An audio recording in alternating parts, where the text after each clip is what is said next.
Magandang araw na naman po muli sa inyong lahat mga ka-vlog, boss, idol, regular viewer, silent viewer at kasama na rin po ang lahat ng mga OFW. Ang gagawin ko naman ngayon ay inoobserbahan ko po yung ilaw sa dashboard ng headlight high beam, kasi madalas pong napuputol yung fuse nya. So ito po nilagyan ko na po ng panibagong fuse dito. At mayroon po akong nakita sa baba na tamang-tama naispatan ko po may nag-spark. So malamang yun na po yun. At sinipirit ko po yung mga wire na yun para kung sakaling may short circuit ay mawawala po yung grounded. So ito po ititesting na po natin para makita po natin. So yung problema po dito yung headlight high beam, yung kulay blue po na naka-indicate dito sa dashboard. So paandarin ko po para hindi po ma-discharge yung battery.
So hindi na po namatay yung ilaw at hindi na nag short circuit.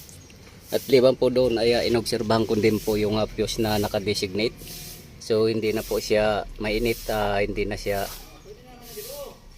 wala na po siyang short circuit kasi hindi na po siya, normal na po yung init niya. So yung gagawin ko naman po doon sa baba ay i-retrieve ko na po yung posibleng mayroon pong short circuit doon sa mga dugtungan. So i-retrieve na po natin sa baba.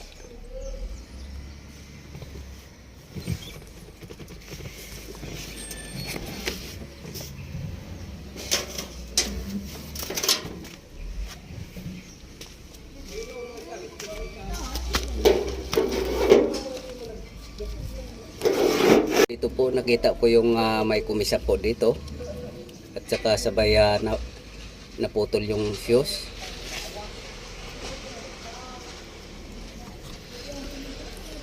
So yung pagkadugtong po kasi dito ay nagkakapantay-pantay sila. So malamang po mayroon pong manipis na tape dito. So kailangan pong pakapalin para maiwasan po yung magkaroon ng short circuit. So ano ko po siya, i-retrieve ko ulit, dadagdagan ko siya ng electrical tape para kumapal po siya kasi yung pantay-pantay po sila, maaring pwede pong magkadikit sila. Ayan, yung mga dugtungan na pantay-pantay lang po sila. Ayan, so ititip ko po siya ulit.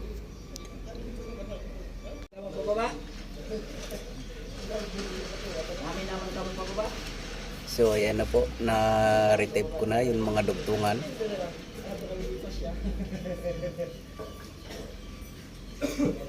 So ititip ko na po lahat to, sama-samahin naman.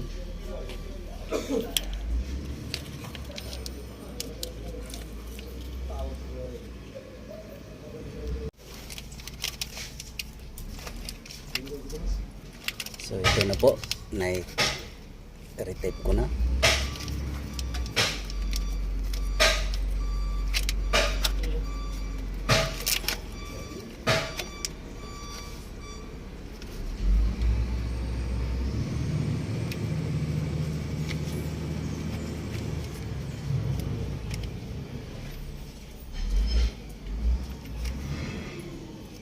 So iti-test naman po natin ulit doon sa taas dahil na-repair ko na po to para sigurado po natin na talagang wala pong problema.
pwede na po siyang gamitin at bumalik na po siya sa dati, wala na pong short circuit.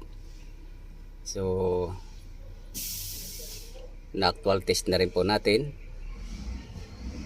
At yung fuse po dito ay kinapakapa ko po siya, yung temperature po niya ay normal po siya. So wala po siyang indikasyon na mayroong short circuit. At hanggang dito na lang po muna ang video kong ito. Please like, subscribe na lang po and hit notification bell para sa susunod na mga video. God bless all po.